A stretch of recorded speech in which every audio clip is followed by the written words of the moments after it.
today I've got someone who's got 6 top 5k finishes throughout their FPL career. It's Abdul Rehman, better known as FPL Salah. How's it going, mate? I'm good, Ash. Thanks, man. How are you? Yeah, not bad, thank you. Are you all set for the final third of the FPL season as things stand? Yeah, I think so. I've had quite a poor season actually. It's been like my worst season, in like 5 years. So yeah, I'm got the wild. I'm gonna activate the wild card and hoping I can claw my way back up. So yeah, pretty ready. Fair play. I'm in a similar boat as well. I'm on the verge of activating my wild card as well, and I had like 2 fantastic seasons previously, and the moment the Queen died early this season, my season just went to pot. So I'm hopeful that I can get some traction and momentum as well. But enough about me. We've got you on today to talk about your fantastic um, FPL record, and also we're going to show how well you've done in the Mhm. Hall of Fames as well. So, like, I'm gonna get straight into it if that's okay. Just to explain this for those that don't know, we've got multiple Halls of Fames in FPL. The most well-known one is a Scout one. Live FPL have one. Premier Fantasy Tools have one, and FPL Research have one as well. And I kind of see them like boxing belts. Like we've got WBC, WBA, IBF, IBO belts, and like for me, the equivalent in FPL is basically these Hall of Fames, basically. And just to put this into context, I'm going to just show everyone like how significant it is in the case of FPL Salah. So you can see here that in the live FPL Hall of Fame, you're there, 27th Mhm. in the all-time list. And I can see, like myself, we had like 2 top 5k finishes, but you've done fantastically well, like consistently. That's 1, 2, 3, 4, 5 top 20 finishes in a row. That's helped your status there. Mhm. Coming on to the FPL research table as well, I can see here that in this list, again, they've got a different weighting system as well. I believe it Mhm. almost updates in real time. You're 26th in this list. Coming on to the Premier Fantasy Tools Hall of Fame as well, you're 50th in this list, which is quite interesting. How the other two are fairly similarly ranked, and I can Mhm. see here that you've got the change. You're like +7 up as well. And then lastly, I guess the most famous Hall of Fame that we've got is the Scout Hall of Fame. And in this instance, you're there 16th in this table as well. So you're like top 50 in all four of those tables. So firstly, congratulations. And how does it feel to be ranked so highly in those 4 Hall of Fames, FPL Salah? Yeah, I mean it feels good, and I think the scout one is the most accurate because I'm the highest in it, obviously. But yeah, no, obviously like FPL started off as a hobby for me, and it's just like I'm really competitive in most things, and obviously with FPL now that because I spend so much time on it, and now I do content on it as well, it does feel good to be kind of ranked so highly in something that you spend so much time in. Even though there's a lot of luck in this game.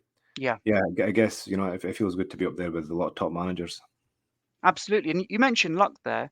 I guess in FPL, you also have to make your own luck as well. And to consistently finish so high in FPL, I consider it a remarkable feat. Like it's it requires a certain level of skill to have that kind of luck, if that makes sense. Yeah, I mean, you're totally right. You do make your own luck. I mean, it's a numbers game, right? So there is. I mean, it's not all luck. There's. Yeah, I do think there's more skill in the game than luck, which for me is proven by so many top managers having consistently good ranks. And if it was the other way around, then I don't think that would be the case. So yeah, you just need to try and play the game as best you can, and the things in your control, do them to the best of your ability, and then the rest is just, as you said, it's just kind of this variance, isn't it? yeah, absolutely. And with the Hall of Fames that we've just shown on screen there, like, is this something that comes into your thinking, like as you head towards like the end of the season, that you want to ensure you get a good finish so that it factors in like with your Hall of Fame rankings, or is the Hall of Fame more of a like nice afterthought? Like I'm just curious to know that, like, how does it fit in to the wider scheme of things with your FPL gameplay, I guess. Yeah, to be honest, a few maybe like 3 or 4 seasons ago, I didn't take much note of it. But when I kind of, in the last few seasons when I got a bit higher, I did really start to take note, and I thought, and it does come into my thinking now. Like, Hmm.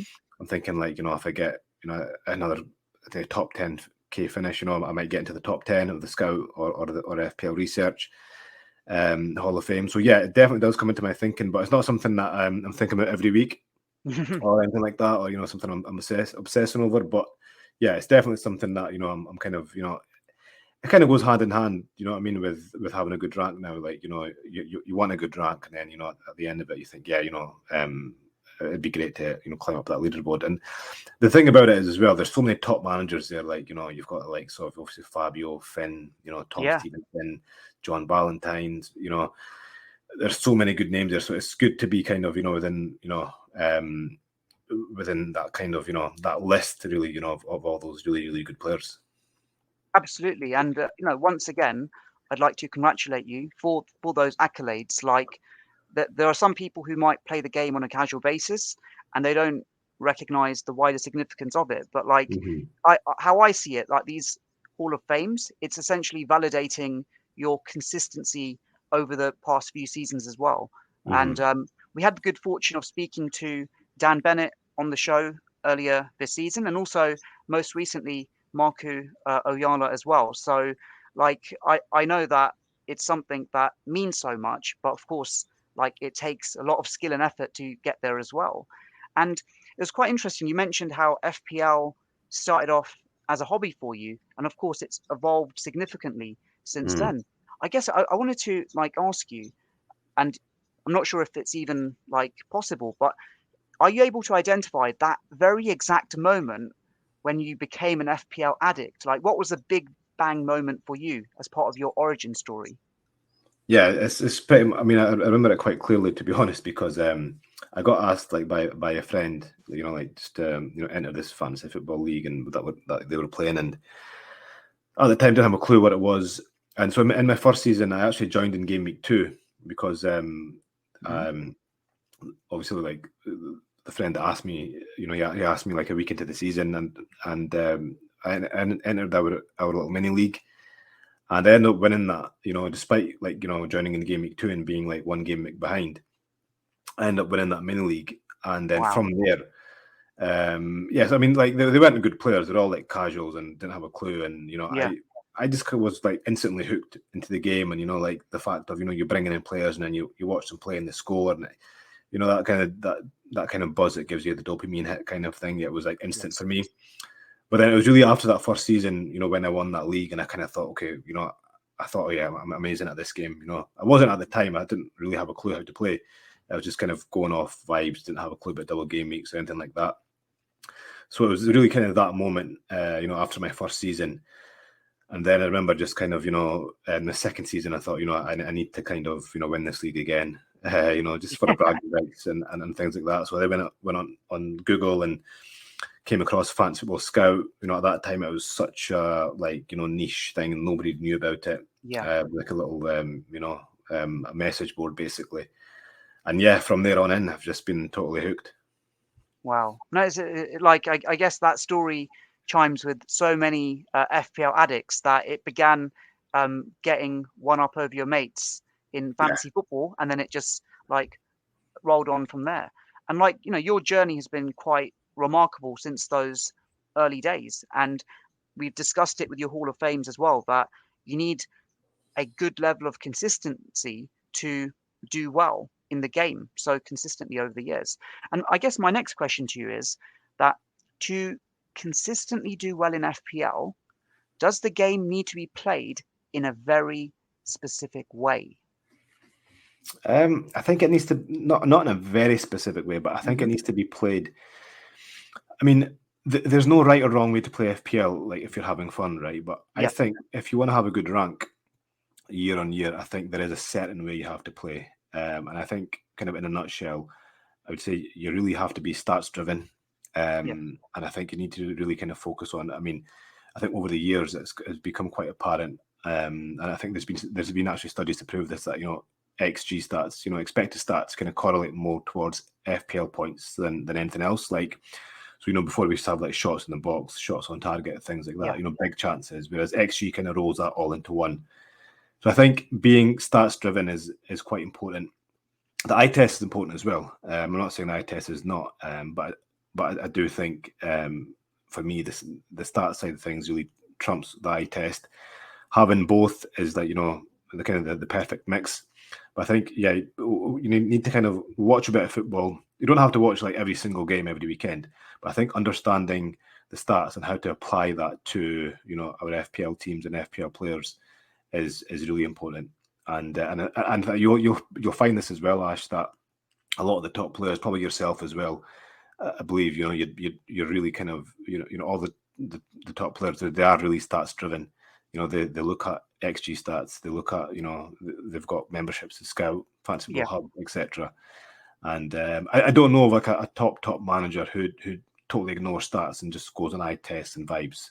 So I think there's something in that, Absolutely. And you mentioned expected stats there. I just want to just show this on screen that is like quite recently, even FPL have Yeah, finally caved in as well with the expected stats, XG, XA, yeah. XGC as well, which I found it quite interesting because they did it like in the middle of the season as well. Like Mhm. you'd think maybe if they were to do it, it'd be at the start of the season, but that really validates what you've said as well, that it is an important part of the gameplay. And I believe FPL Towers have recognized that as well by incorporating the expected stats within the overall stats that they have within the game on the basic level. Yeah, they have, and I mean, you'll find in actual football as well, like managers, have started to use that more and more as well, and a lot of football clubs are now, employing, statisticians, like, and they've got actual departments, that have got like, kind of stat nerds, you can call them, that go around scouting on stats. I know Brentford are really big on that, so it's not only FPL; it's actually filtered into actual football as well, and I think it's only going to get bigger. Absolutely, and I guess like even like within the FPL game as well, it's very clear to me. Some would argue, even with the price changes that they did at the start of the season, that they really want more managers to be engaged, not just play the game, but essentially they want to create more addicts. And when they've got these stats and you've got people doing well in their own respective mini leagues, it kind of goes hand in hand in many respects. And I agree completely. Like the Hmm. stats element for the seasoned FPL managers among us is like very important. Of course, there's other factors as well. Like you've said, from the get-go, there are multiple ways to play the game, but like stats at the heart of it, not only stats for stats sake, but like filtering the correct stats and then Yeah. using and acting upon it accordingly is a very important element to the game. I completely agree with that. And on that particular front with respect to the gameplay, I wanted to ask you this: that do you again? Sorry for the frank question, but I have to ask this: do you play FPL to Hmm. win the game, or are you now playing it to secure top 10k finishes? I've got a very specific answer for that, but I was just keen to hear your thoughts on that. Yeah, I'd be keen to hear your answer as well, because I think this is quite an interesting question. But I think starting the season, like, um, you play to win, right? But I Yes. think, maybe after 8 to 12 game weeks, you kind of have an idea of, where you are, and you really need a good start, and a lot of luck to win FPL. So Yeah. I think it becomes quite apparent early on, whether you're going to be able to win it or not, or the chances of you winning it. So, once, I've never been close to kind of, winning it. And so most seasons, what I do is, like, once it gets to the stage where I'm like, I'm not gonna I'm not gonna win this, then yeah, the next goal after that is, a top 1k or a top 10k finish, and that's it. And then, like, if I'm ranked somewhere like, at 20k, and there's like half the season to go, I'm not going to go out and try and win it, because that it's Yes. going to require a lot of risk. It's going to require, you know, a lot of, you know, a lot of luck, and you know, it could well go the other way, which I'm not willing to risk. So yeah, so always to start the season, you know, you always when it's a fresh season, you're buzzing, and you know, you obviously have that dream of winning it. But I think generally, yeah, it's to kind of secure some top finishes now. Absolutely. And like from my side, for Mhm. my answer, I'm going to just share my screen here, going back to one of the only Hall of Fame that I feature in, which is the live FPL.net one. And for me to answer that question, I've got to talk about like my previous journey to prior to the other two seasons, that I used to play the game in a very risky, cavalier way. And like 10 years ago, you could do that and still have a relatively high, like top Mhm. 50k finish. But then I noticed like if you wanted to do well, you had to play it in a very specific and safe way. So I finally like caved in a couple of seasons back and decided to play like the way essentially that elite managers play and Mm. adopt those tactics. And it worked out for me with those two top 5k finishes. So for me to answer that question, that I recognize that statistically it's becoming harder to finish in the top 10k every season, but Mhm. statistically, I'm more likely to finish in the top 10k than I am to win FPL. And um, I play the game to do well in FPL, essentially. And I've been in situations over the past two seasons where I was like 1k, 2k halfway into the season.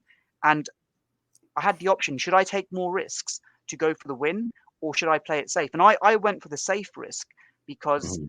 I didn't want to finish outside of the top 10k. So I'm very open. And like, you know, the purists among us will be absolutely shocked. They'll say, Yeah.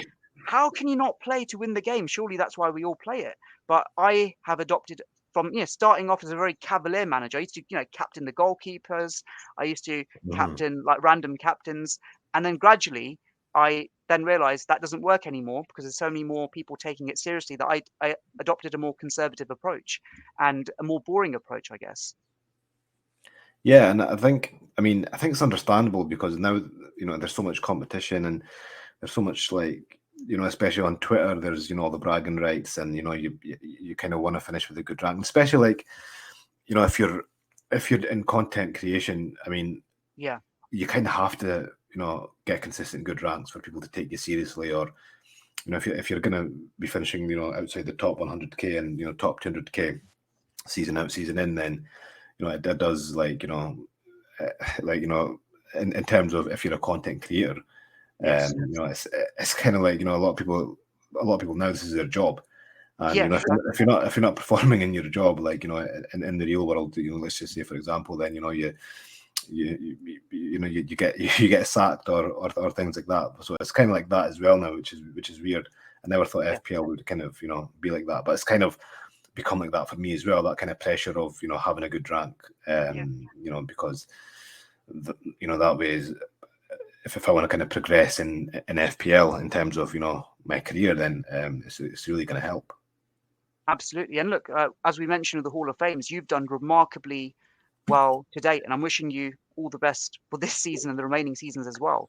And it's interesting that like this pressure of creating content and like link with overall rank history, it's something that Mhm. didn't exist before. But like it's ironic that it's a game that we ultimately can't like control like in esports. You know, there's that direct control. Whereas here, yes, there is a skill element involved, but there's a lot of luck element involved as well. So Mhm. yeah, no, I appreciate that candidness, that this pressure does exist. In some ways, I think rightly so, because ultimately, if you're a seasoned manager and you want to emulate the best, and if someone has got those consistently high finishes, you'll want to read their content. So I completely understand why that pressure is there Mhm. ultimately. Yeah, no, totally agree. And like on this note, actually, of looking at the season as well. And you mentioned about if you had a good start to the season, then that would influence certain choices as well. My question is that is having a good start to a season effectively having a head start in FPL, or is that being a bit oversimplistic? And I add the caveat that we've got more automation tools, we've got more addict managers. So Mhm. that's what I mean in terms of having that head start now is more important than ever before. Yeah, I think it definitely is. But at the same time, like having a good start isn't like the be all and end all. But with the kind of increased number of managers playing now, and with the increased, the amount of content and the quality of the content as well. Let's be honest, has increased a lot over the years.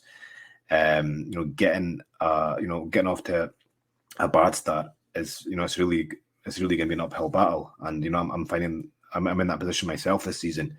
Before it was like, I've had seasons where, I've been ranked at, like 300-400k, like half through the season, but I've ended up getting a top 1k.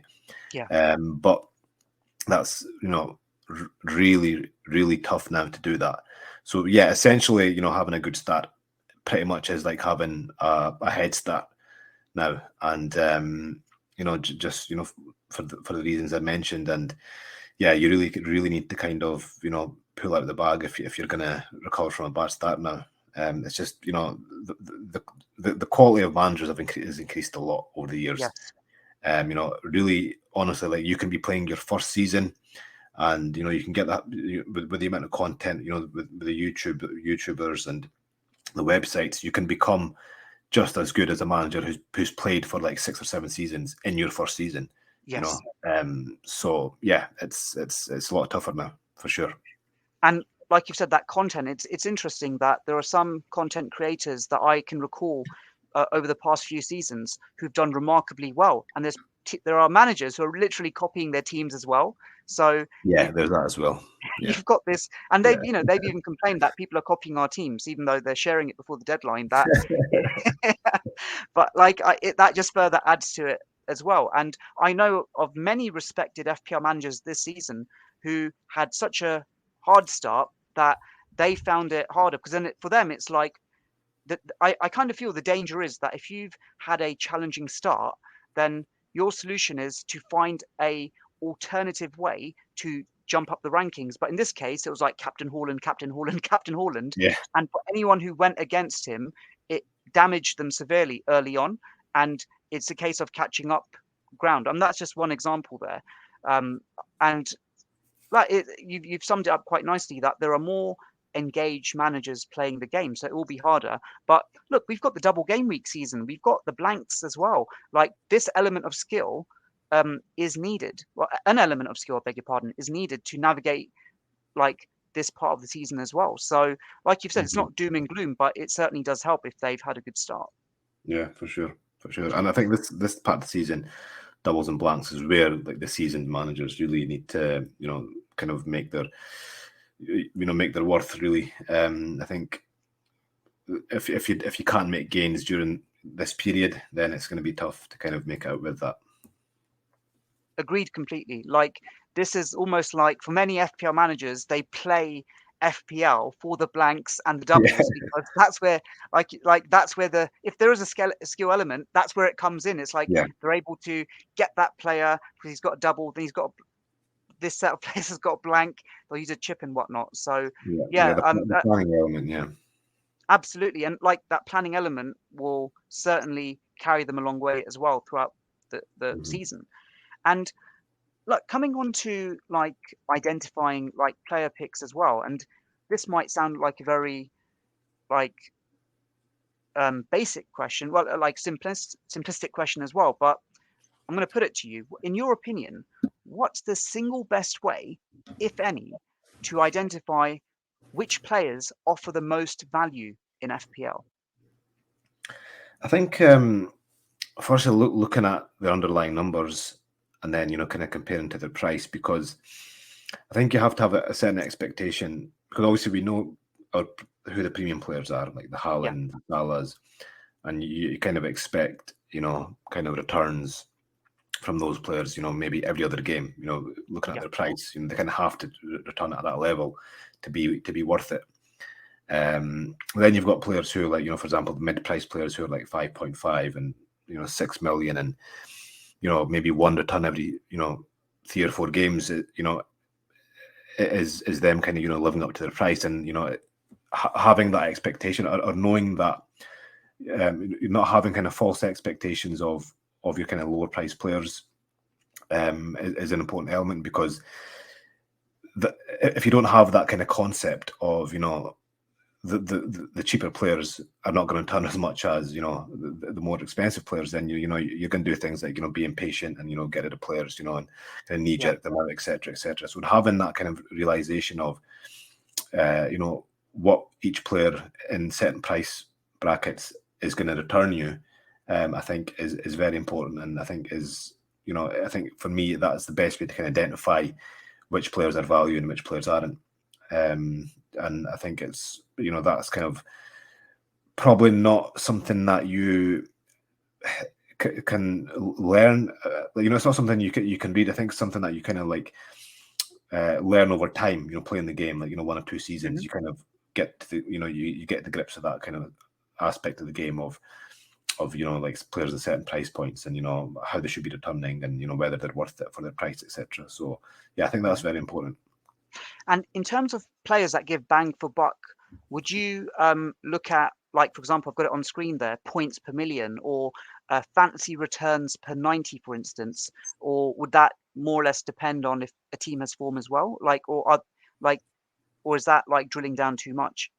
No, what I would look at is just individual players, because I mean, you can have players who play for poor teams but Yes. still be good FPL assets, right? So just as an example, I'll give you, like, you know, Dominic Solanke, you know, plays for one of the worst teams in the league, but he's only like, what, 5.5 million. So for his price, you know, he can be a good asset over, like, you know, a good fixture run. And, you know, Yes. he did prove his value at the start of the season, you know, over the good fixtures. You know, he got something like, I think, a goal and 3 assists over like 5 or 6 fixtures when I owned him. And, you know, for me, that's, you know, brilliant value, and that's a success. Whereas, you know, some people would think, oh yeah, you know, it wasn't worth it. So I don't really look at, you know, teams and how they're playing. I think looking at individual assets on their own, looking at their stats, you know, how they're performing, you know, like, you know, again, they could be from a poor team, but they've got penalties. You know, they're at a very cheap price. You know, they're nailed to start. You know, things like that. So that's probably what I look at more, rather than, you know, whether the team's in form or whether, you know, they play for a good team. But obviously, kind of naturally, you know, the better players will play for the better teams. But obviously, then their price is going to be higher as well, most of the time. Absolutely. I can't disagree with that at all. That like another example I can give is like James Maddison.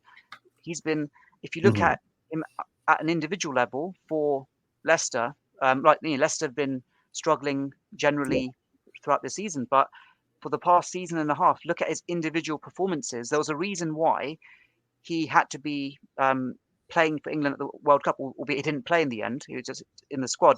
Like, you get these, is it word Exactly. the talismans? Is that Yeah. a right word using it? Like in each Yeah. respective team. Yeah. Exactly. Exactly. Totally agree. Yeah. Look, we've talked about data quite a bit, and I want to just put this to you, that there seems to be like so many different data sets that many stats inclined managers use. In fact, any seasoned manager might use. Do you feel that, is there a danger that there's so much data to utilize nowadays that some managers just completely get lost in the data, if that makes sense? Yeah, I think it can be overwhelming with so much data out there now. But this is why I mentioned the expected stats earlier, because, like, you know, when you go into Scout or Fantasy Football Hub or whatever, you know, or Fix, you know, you'll see, like, you know, shots in the box, shots on target. You know, you can even drill down to, like, you know, chances conceded down the right wing, down the left wing. For me personally, I think that is going a bit too deep. I think what we've got with XG and XA is all those stats, like, you know, shots in the box, shots on target, you know, big chances. It's kind of rolled into one, and, you know, it gives you, you know, the XG number gives you that, right? And it's the most, I would say, sophisticated out of all the stats that we have, you know, at our disposal at the moment. You know, it's XG and XA is not perfect. Nobody's saying that, but I think it is, you know, the best data set we have at the moment, and that will improve as the years go on, because, you know, XG stats is quite a recent thing. You know, Yes. it's like maybe like 5 or 6 years old. You know, when it's kind of gone mainstream. So for me, you know, to kind of cut out that noise, I predominantly just look at XG and XA. I very rarely look at any other stats, and I don't really think you kind of really need to that much. And I think, for anybody kind of, out there who is kind of getting overwhelmed by, what to look at, I think the simple answer is just look at XG and XA. I mean, there's a reason why, even the FPL website have added them, to their kind of stat metrics as well. But, again, looking at things like, I guess looking at things like, if a team's, conceded, chances from corners or, like set pieces, that could come into contention for, like, when you're picking, centre backs, or goal scoring defenders, and that would be you'd look at that in a very specific scenario. Like, say you had Gabriel and Reece James, for example, in your team, and you needed to play one of them 1 week, and then and it was a really close call. Clean sheet odds were exactly the same, but then for example, Gabriel, Arsenal were playing Everton, who conceded the most set piece shots on target, then you'd go for Gabriel kind of based on that. So in very specific scenarios, you can use those kind of stats, but I think generally, I think XG stats is enough. No, fair enough. It's interesting. Like I look at just from my perspective, that I probably don't deep dive into the expected stats enough. And I remember an instance from last season, actually, a very infamous one where I had the choice to pick Emmanuel Dennis or Josh King, and it was interesting. I chose Emmanuel Dennis because he just looked interesting to watch, like from the eye test, so to speak. And Josh King, he just blanked remarkably. The XG stats were like by Josh King, but my eyes said by Dennis. And obviously Dennis got the red card in that double game week as well. But like that was an example where I remember like there was almost like the two tribes of FPL Twitter really came to the fore there, saying, "Look, I told you so." And it was Emmanuel Dennis. I remember at that time his goal involvements were quite remarkable. They kind of like tailed off after his red card, but it was interesting in that case. He was just defying what his XG was meant to be, and Josh King was massively underperforming. So it's almost like, I guess that can be an added frustration as well when it doesn't add up. Yeah, see, the thing is, I remember that clearly as well because I was on the Josh King train. But like, if you in any kind of scenario, right, there's going to be outliers. Like, even for example, like you remember Yaya Touré's amazing season. I remember. Even Aaron Ramsey. Yep. These guys, even like more recently, Jesse Lingard, who went on that insane run. Like these guys were outperforming their XG like insanely, right? But you always get outliers, right? And what you've got as kind of humans, I think it's human nature. We remember the things that are outliers rather than the norm. So for every kind of Yaya Toure, there'll be like 50 other players who had a 2 good game weeks, and everybody jump on them, and then they stop performing. So I think if you look at it kind of overall and on a kind of larger scale, most of the time players who aren't putting up good stats don't continue their good level of output. But you do get situations like as we mentioned, Manuel Dennis, Yaya Toure, things like that. So yeah, I think if you over like say 5 or 6 seasons, if you kind of do like an analysis of players, compare them to their XG, I think most of them will add up and kind of tally up with their XG stats and their output rather than overperforming.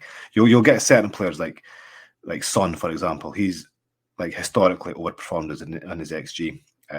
He's not done it this season. He's had a really bad season, but if you look at his last 5-6 seasons, he's an elite finisher. You get some players who are just elite finishers, like Messi, like Ronaldo, like the likes of Son, Mbappe, and that. But apart from that, the rest are just the same. And sorry, just Emmanuel Dennis, I just got him on screen there. This headline was quite telling that they were, even in the early part of the season, they're saying that like they were warning caution about Watford doing so well at that time as well.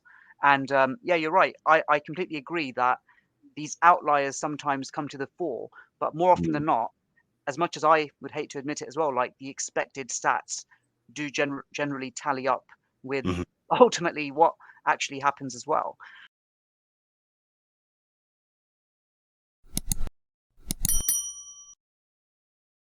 But before I move on to my next question, I'm going to do a quick shout out, if I may, to Gameweek 39, if that's okay, FPL Salah. Oh yeah, definitely. So, Game Week 39 is an annual charity football match that's organised by Benny Blanco and I, which brings members of the FPL community together, where we raise money for good causes. In this case, it's Street Child United for another year. The charity match itself will take place on the 3rd of June in Birmingham at Castlevale Stadium, and we've billed it as Revenge or Repeat. So Team South won 2-1 last year, and we're hoping to do it again. And I say we because I'm part of Team South. And yeah, just wanted to say that tickets are now on sale by clicking on the buy tickets option on gw39northeastsouth.co.uk. And if you're not able to make it, there's a non-ticket donation option as well. So be sure to check that out if you want to learn more. Yeah. So thank you for that segue there. I heard you got really lucky last season. Yeah. Oh, and you're saying that as a like a fellow Team North member there. So Yes, I'm Team North, so need to get the yeah, revenge this season, definitely. and it's interesting that like I listened back to the FPL Twitter commentary, and even they were shocked that South have taken an early lead, and I just found it like obviously it's there for the good cause and whatnot, but it was a very interesting like rivalry that exists, and I think we surprised many people, and where we see ourselves as the underdog again out there to do another cup shock. So that's our mentality. But look, it's good fun, and I'm Yeah, looking forward to it as well. I can't wait. So I can't wait for it, honestly. fantastic. So yeah, coming on to my next question. I know we've talked about like expected stats. We've kind of like talked about like how the game has evolved over the past 10 years, the actual gameplay element.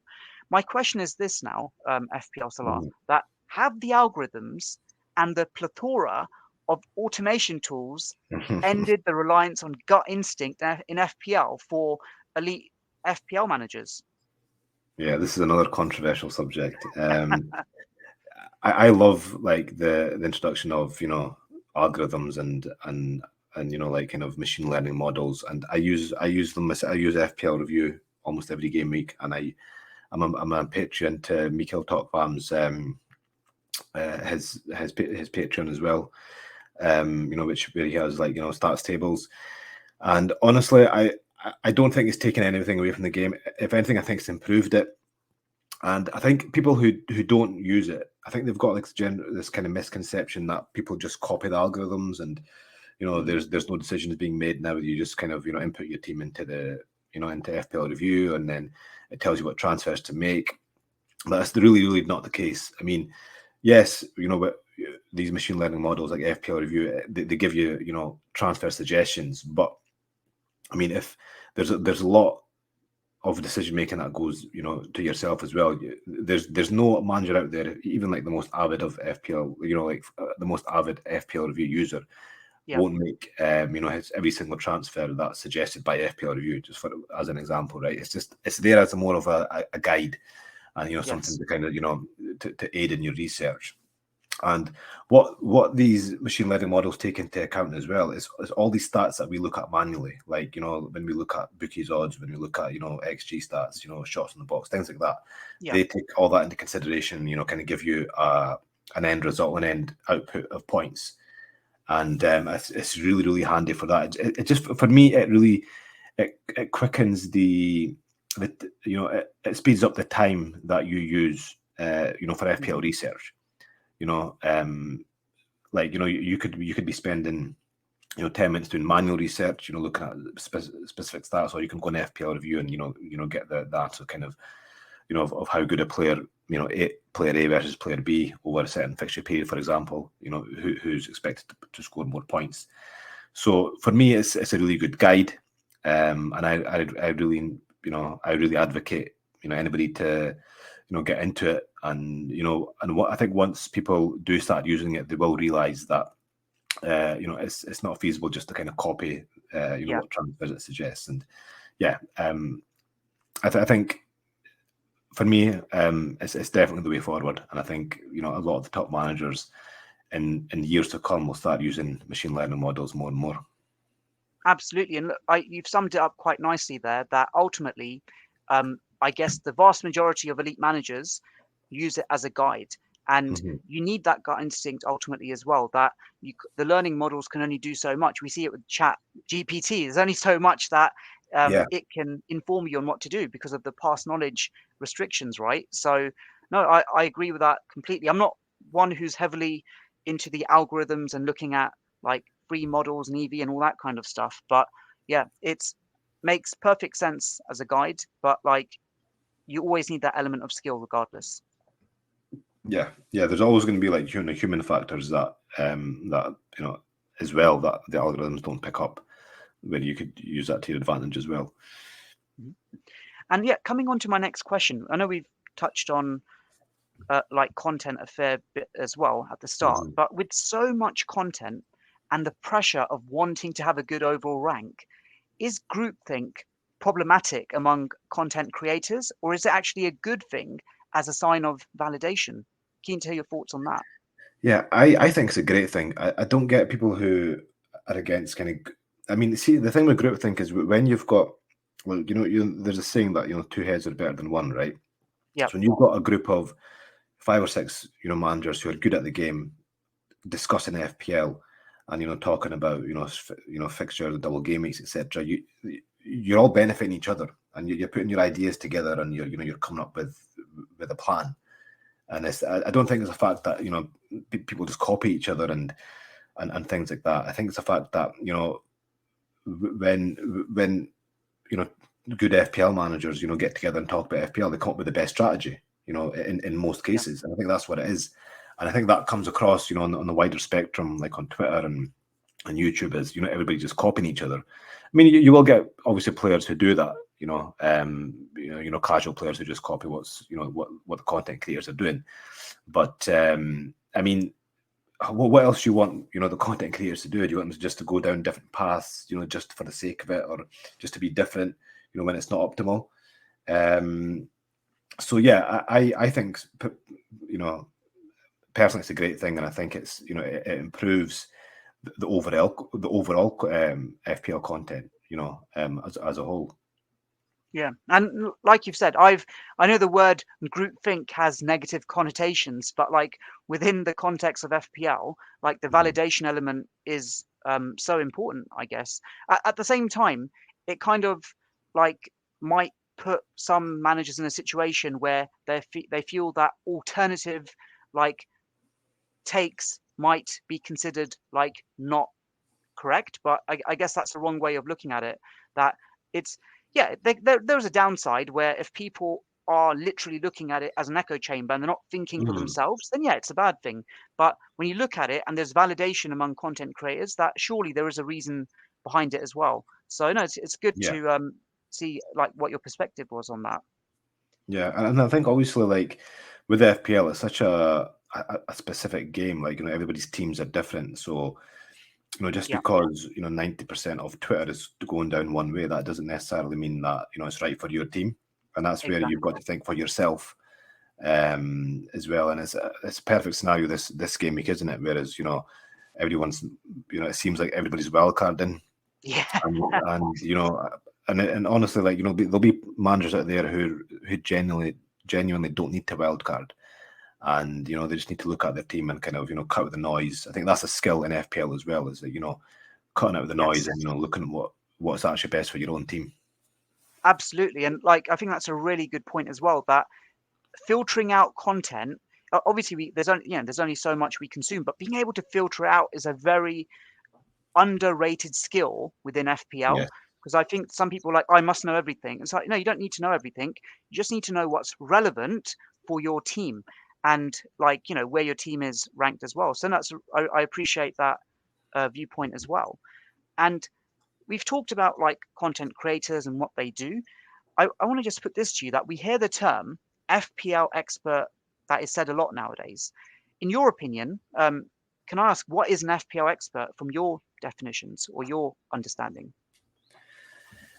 See, I don't think there is an I mean, I wouldn't use the word FPL expert to describe myself or anybody. I think it's more of an FPL enthusiast, because it's an expert kind of implicates that you're a master of something, and you know all the answers, kind of thing, right? Yeah. Whereas, because there's so much luck in FPL, I don't think anybody can actually be an expert. I think we can be good at the game. We can be, as I said, FPL enthusiasts. We can be seasoned players. But I don't think anybody can really be an expert at this game, just because of the level of luck involved in it. I mean, you can be an expert at chess, because in chess, it's 100% skill, right? Every move you make has an implication. Whereas in FPL, you can make a good move, but it could have a bad outcome. So Absolutely. yeah, so I think that term. I mean, I don't think I've come across anybody who calls himself an FPL expert. I think it's more like the mainstream kind of the fantasy football official channels and things like that refer to it. But yeah, I don't like that term, and I don't think it really exists, if you know what I mean. And I think when people hear that, they might have that think that kind of reaction of, how can he be an FPL expert, etc. He's not got good ranks, or etc. Blah blah blah. But yeah, I think it's more of a thing that's kind of it's not said by FPL managers themselves. It's said by some official channels, isn't it? Exactly. I have seen some FPL managers who have used that term, albeit not for themselves, but like it's almost like the official channels will make it synonymous, as if the FPL expert is the FPL content creator. But I think you're not doing yourself justice, if I may. That my opinion is that those that are highly ranked in the Hall of Fames, although you won't say it, I view them as the actual experts, that they've been consistent, and those that have consistently finished highly over a number of seasons, I know you don't want to say you're an expert, but if there is anything that is an expert, it is those managers, essentially, if that makes sense. So yes, I am calling you an FPL expert, FPL Salah. So please forgive me for that. Yeah, well, I think you'd have to apply that to yourself as well, because you've got some great finishes in the past few seasons. But yeah, I think I guess if you're I mean, if you are going to call somebody the FPL experts, then it's the guys who are ranked at the top of the kind of Hall of Fames, isn't it? That's the closest you'll get, really. Absolutely. And I guess that debate will never end on what is and what isn't. But yeah, ultimately, the Hall of Famers, they're there for a reason. And I agree completely there. There's another thing I want to mention, just coming on to content again, that is it problematic? And this is, I guess, could be considered a critique, but I'll put it as a question. Is it problematic that content in general, within the FPL sphere, it just seems to be very one size fits all, rather than addressing specific rank tiers, if that makes sense? I think it's hard. I think FPL content is better. The advice given is better as a one size fits all, because I think that way it kind of allows the listeners or whatever to think for themselves. I mean, if it's pretty much impossible to give kind of specific advice to a certain group of managers or one specific manager. I think giving that kind of general advice is enough, and I think that should be enough for anybody listening. To take the advice, to soak it in, and then make their own decisions for their own teams. So no, I don't know. I don't see that as a problem personally, like a one size fits all, because I do think it allows us to think for ourselves. I don't know. What do you think about that? I'm of the opinion that content, for the most part in FPL, this might sound controversial, it's quite saturated, that without me reading an article and I see the headline, I kind of know what the article will say. Captaincy picks, I'll know who they say. And they're being safe for the most part. It's very vanilla and it's very orthodox opinions. And that's the way, they want it to be, because they want to address as many managers as possible. But I kind of feel that perhaps this is a very it's not covered enough, that perhaps some content pieces could say, yes, here are the best picks. However, are you chasing then consider these options. You're playing it like I feel that content doesn't recognize this thing that the audiences aren't all like top 100k managers. Some are chasing, some are not, if that makes sense. And I wouldn't call myself like a content creator. I don't produce weekly content anymore. But if I was, I would look to address this issue ultimately, where I can create content that is tailored for like certain rank tiers. And again, that would take a lot of effort.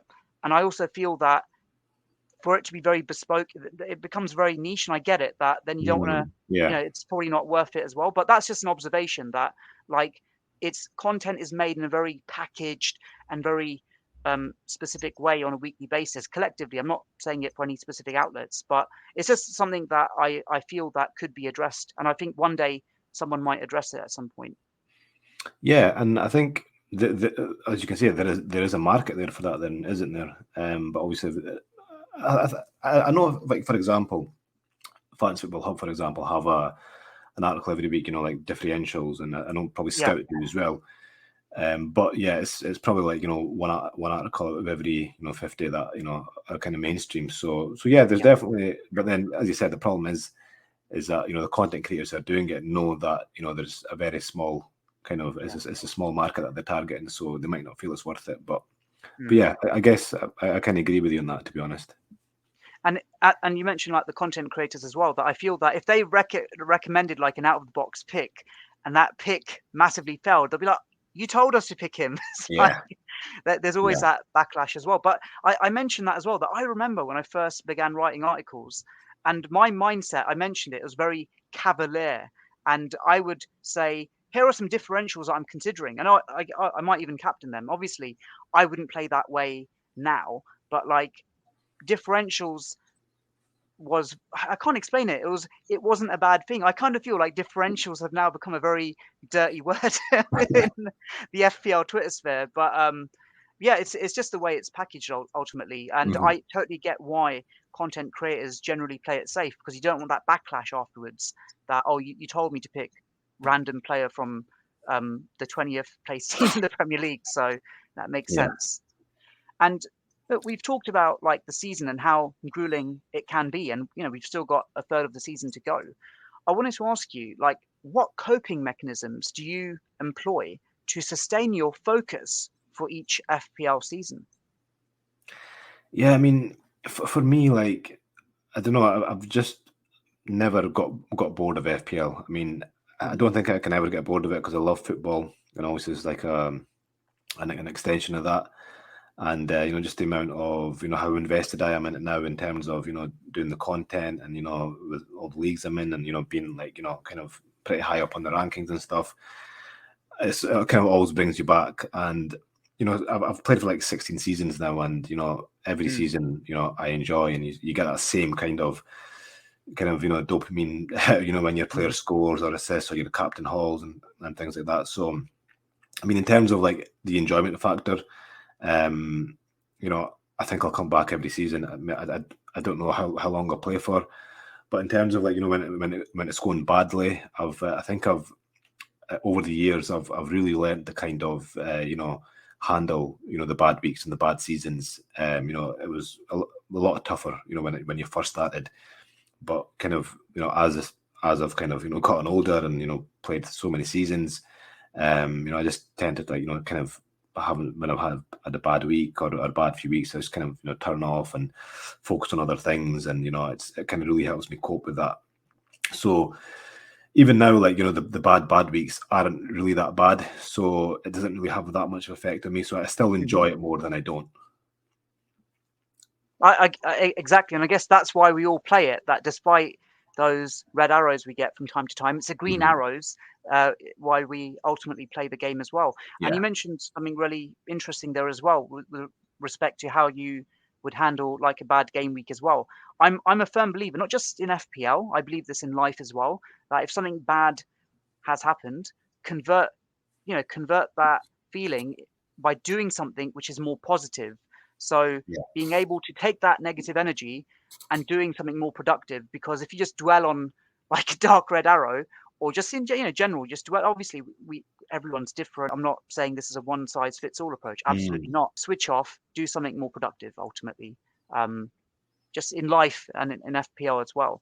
So Yeah, it yeah, kind of chimes with what you've said there as well. yeah. And I think that's quite an important subject actually, because over the years we have, seen a lot of people, suffer with, mental health, and FPL has been a big kind of factor in that. Some people find it harder to switch off or handle the bad game weeks, and Mm. there isn't a one size fits all. One thing that works for me won't work for everybody else or another person. So it's just about finding that escape, isn't it? Like each Yes. individual has to find that escape for themselves. Exactly. And it's why I have empathy with a lot of content creators who produce content on a daily or weekly basis, because they find it very hard to switch off because they're so engrossed in the Yeah. game. Like for them, like by not logging onto their Twitter account for one day, they'll miss the deadlines, they'll miss like the opportunity to create content as well. So I Hmm. really like, apart from your average manager, those who create the game, the pressure of creating content, the pressure of doing well in the game, like, I have tons of respect for them, and yeah, I can see, like, we've seen it over the years how some will just stop playing altogether, and when the fun stop when it comes to FPL as well, ultimately as Hmm. well. And look, lastly, just to sum this really fascinating conversation up, and I really appreciate the insights you've given and the candidness as well. I want to put it to you that what is it like? What is your end goal in FPL? If that makes sense. What Hmm. do you ultimately want to achieve in FPL, or have you achieved everything that you set out to achieve? Yeah, it's an interesting question. I mean, like, I don't know, because when I first started playing and when I made my Twitter account, I really wasn't, my intention wasn't to kind of grow my account to the size and go and get Mm, into FPL content. It just kind of happened. And I mean, I'd say now kind of my intentions from FPL have changed, because before it was just a hobby, it was just something I'd done for fun, whereas now it's kind of gone down more of like a career path. So it's I think for now, I think it's just kind of maybe for me, like, trying to get as many consistent finishes as I can, carry on enjoying the game, and see how far I could go in terms of creating content, and down this career path, which is still a hobby, and something I really really enjoy, and I feel really honestly like grateful, that I get to do this. Not everybody gets the kind of work, something that they enjoy, or like have a passion for. Usually it's a job's a job, isn't it? Like it's your nine yeah. to five, and it pays the bills. So yeah, I guess my end goal, and I don't know. I'm just gonna keep on playing and see where it goes. Yeah, and like, from my side, I all I can say is much respect to you for playing a game that you're so passionate about, doing so well in it, and uh, in terms of like what you've done, that you've done far more than you'd initially comprehended at the start. So it's like Mm. it's been a truly remarkable journey. And just before I wrap up, I have to ask this because I know the answer to this question, but I guess many may not know this. But I remember when you first came onto the scene, and you've always had the same FPL team name, and I'm going to pronounce it correctly, Utuk Athletic, right? Do you want Yeah, to tell people the story behind that fantastic FPL team name? Because many people call it ATOG, and they yeah, probably wouldn't understand. yeah. I think maybe people have thought of spelt attack wrong or something like that, but no, it's Urtuk. Yeah, so it's pronounced Urtuk, and this was Urtuk is a place in North Pakistan, and that's where my father is from. So that's where I would say my roots are, and it's a place that's really close to my heart. I've been there loads of times. It's where a lot of my family live, and it's like a small village in the north of Pakistan, and I just love going there. I love going back home to Pakistan. I mean, I was born here. I was Yeah, born yeah. and raised in Scotland, but and I see Scotland as my home, but I also see Pakistan as my home as well. Mhm. Both places are equally dear to me, but yeah, it's just where I'm from, really. I'd say it's where I'm from because it's where my father's from. It's where my roots are from, and I'm just representing that, really. And it's just really a name that I initially went with in my first season, and I just kind of stuck with it. Yeah, no, look, much respect to your roots, and I've got no doubt that, like, you're Scotland's best FPL manager and you're Pakistan's best FPL manager as well. And, like, you're one of the best FPL managers of the world. So I hope that they know who you are if they don't already. They probably don't have a clue, no, but maybe in the future sometime when FPL gets mega big. Fair play. And as we're wrapping up, like, I don't even really need to say this, but I will, that if anyone wants to reach out to Abdul Rehman, that's FPL _ Salah on Twitter. Please plug anything you want, FPL Salah. Anything else you'd like to say before we wrap up as well? No, I don't want to plug anything. Just thanks for having me on. I actually really enjoyed the conversation. It's good just just chatting FPL. Rather than kind of discussing strategies and things like that. It's kind of refreshing. Thank you so much. And, like, although you haven't said it, I just want to say that FPL Salah writes for The Athletic and also for Fantasy Football Hub as well. And you've probably seen him on TV for the FPL Fan Show on Sky Sports, as well as the Premier League channels as well. So just thought I'd mention that because you're too humble to mention it yourself. But no, it's been a really fantastic chat. I appreciate. I've said it. The word candidness probably multiple times in this conversation, but it's always nice cutting away from the strategy, and I almost call it like the gibberishness of FPL and just going straight into the mindset of a legendary manager. And the fact you've taken time out of your own time to share your insights, I greatly appreciate it. So thank you so much. Thank you for the kind words, Ash. Appreciate it.